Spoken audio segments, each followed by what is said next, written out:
Close your eyes, Diane. Close your eyes. Dared you. I saw a bit of dust.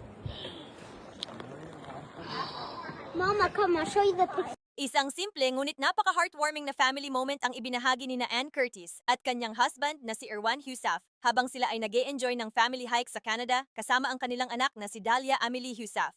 Sa mga photos at videos na ibinahagi online, makikitang relaxed at masaya ang pamilya habang naglalakad sa gitna ng napakagandang nature views ng Canada. Makikita rin ang kanilang simpleng bonding habang ine-enjoy ang fresh air, mga puno at scenic mountain trails.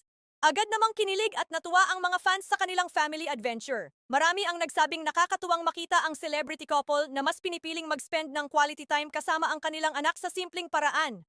Si Dalia naman ay lalong ikinaaliw ng netizens dahil sa kanyang cute at adorable moments habang kasama ang kanyang mommy at daddy sa hike.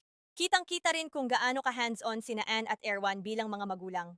Para sa maraming fans, isa itong paalala na hindi kailangang bongga ang isang bakasyon para maging espesyal. Minsan, sapat na ang simpleng paglalakad kasama ang pamilya upang makagawa ng masasayang alaala. Sa kabila ng kanilang busy schedules, pinapatunayan ni na Ann at Erwan na mahalaga pa rin ang family bonding at paglalaan ng oras para sa isa't isa.